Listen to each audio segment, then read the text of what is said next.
With People's Democratic Party's PDP National Convention done and dusted, all eyes will now focus on the All Progressive Congress, APC, as the ruling party is yet to get their house in order. The APC shifted its presidential primary, originally slated for May 30, to June 6 and 7, following the decision of the Independent National Electoral Commission, INEC, to extend the deadline for the conduct of primaries by political parties to June 9.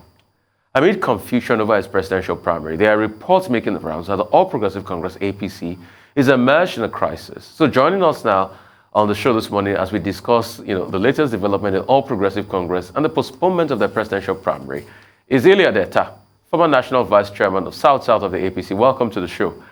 And great to have you, Mr. Hilliard Eta.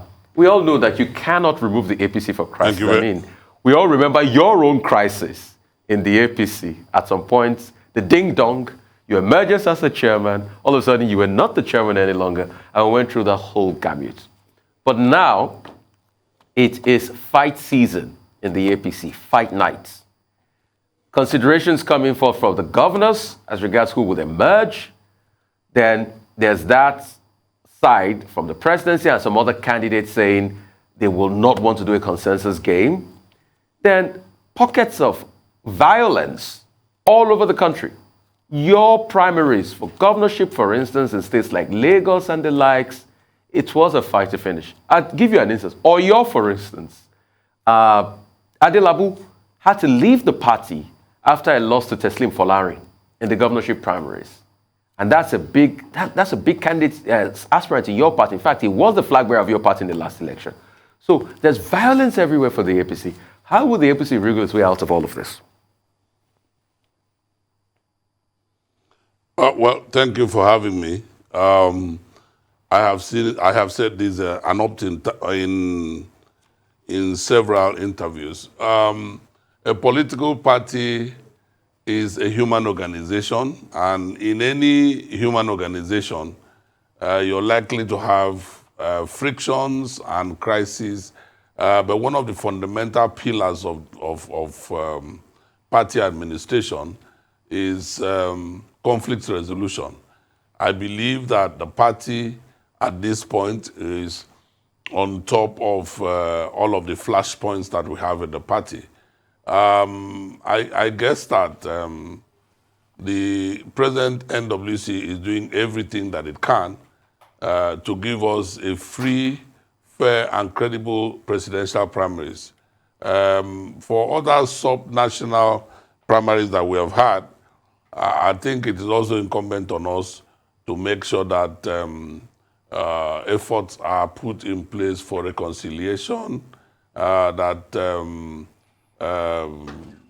people are assured of accommodation and all of that, so that we can have a cohesive team for the general elections.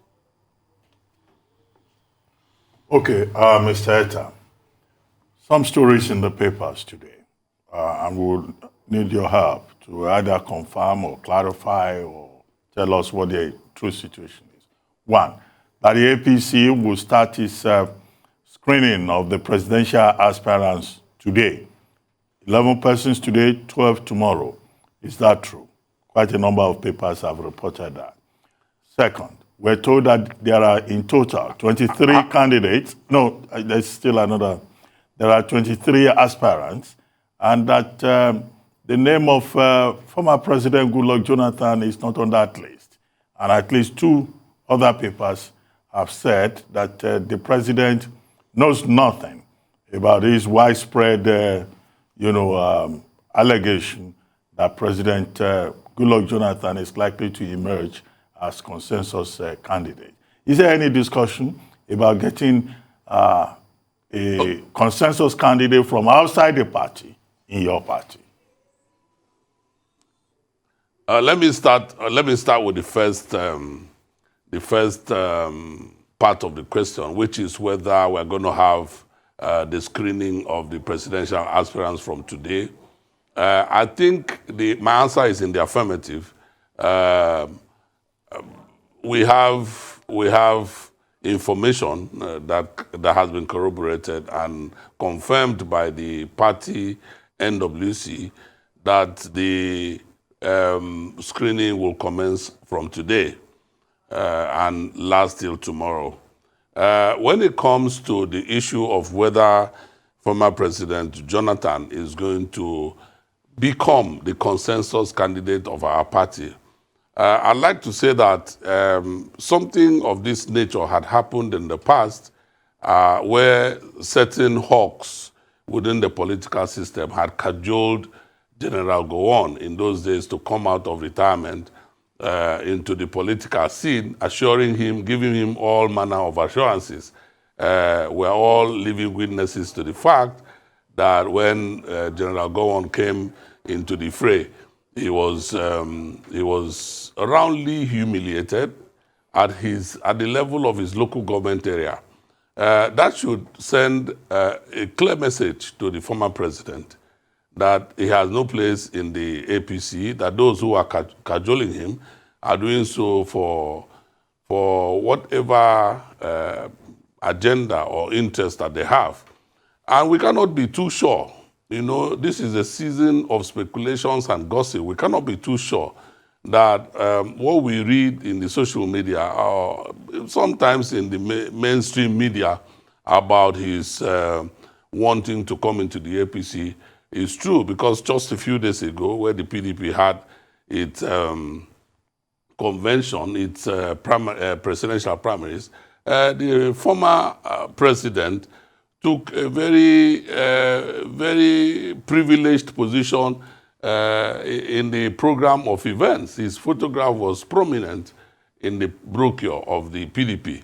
So we know, for instance, that the national vice chairman of the party, of our party from the Northwest Zone, had come out to say that the former president is not a member of our party. And now the presidency has also issued a statement that the president knows absolutely nothing about the former president becoming the consensus candidate of the party.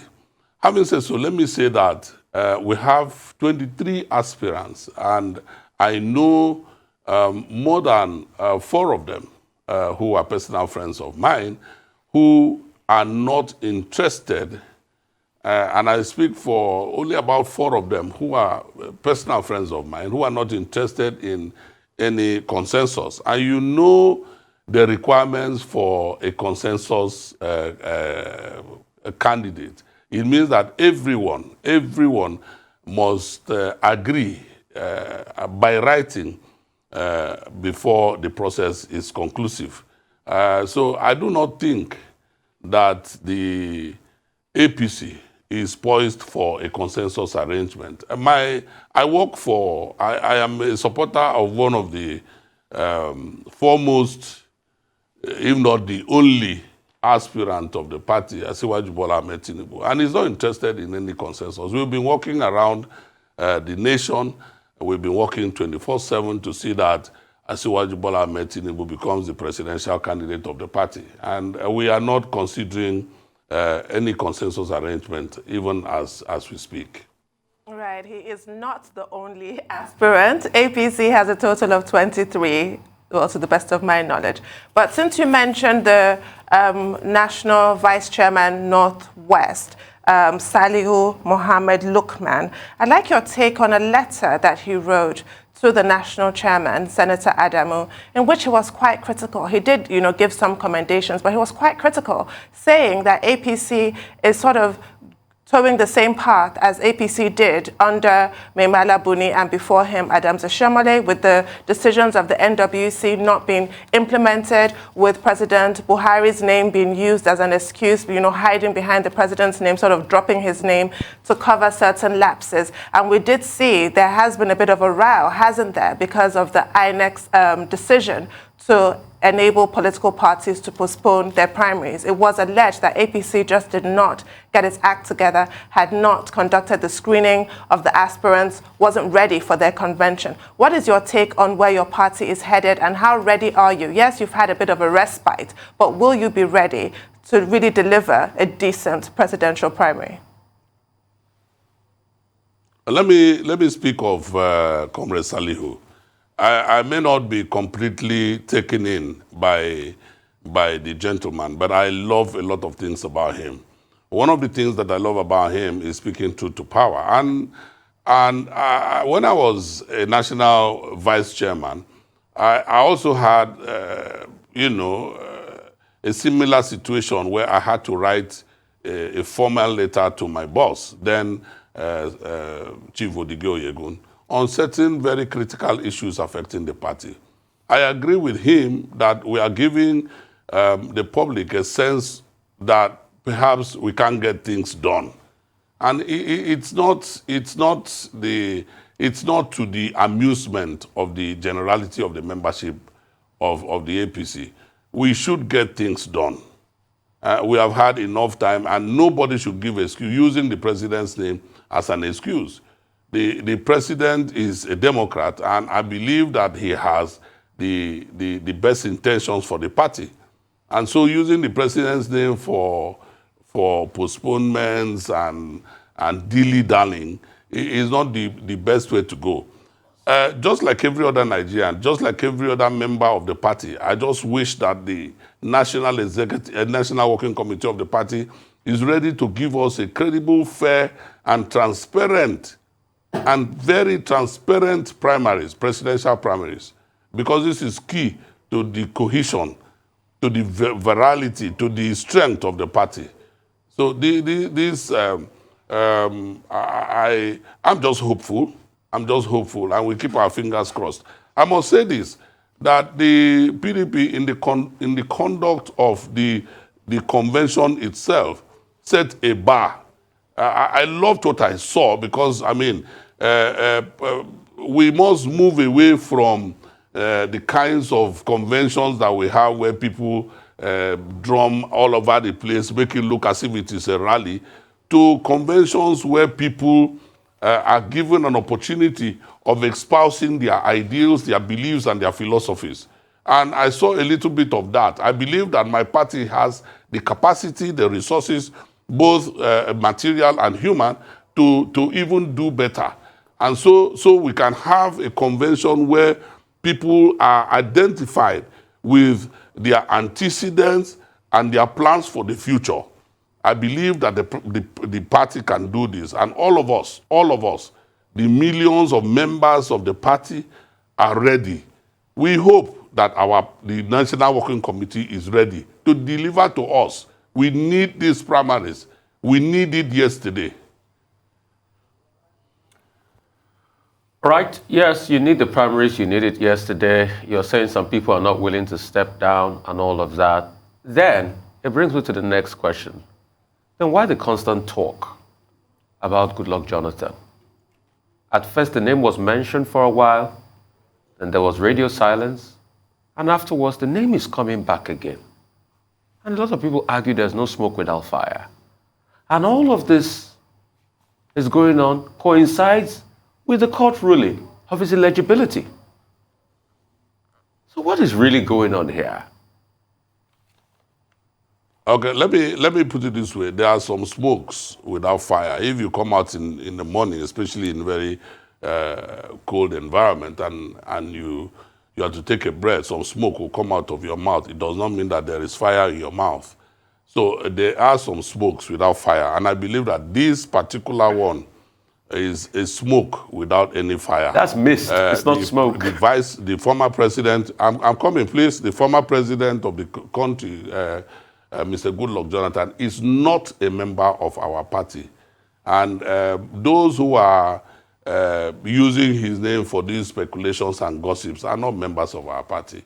And so they can say all they may, but the Goodluck Jonathan will not be the presidential candidate of our party, I can assure you. Okay, let me ask you.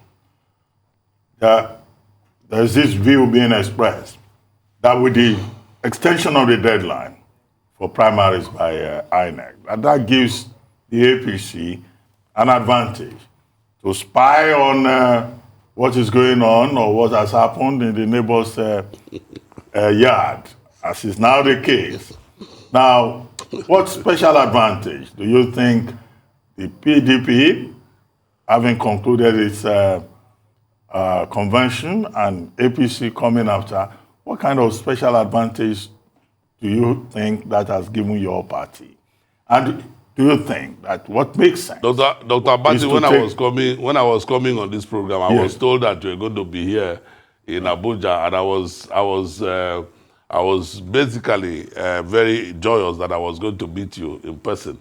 But having said so, let me say that perhaps the only thing that we are going to, maybe the only thing that we need to watch out was how much dollars was passed around in the convention. Because basically, like the last speaker said, even though there were some aspirants in the PDP who were intending to make who even made fantastic speeches, the delegates were not interested in listening to them. For me, who is a progressive by my political calling, I was far more interested in listening to the messages that the aspirants would give to the Nigerian public. Unfortunately, I did not hear much from the major aspirants.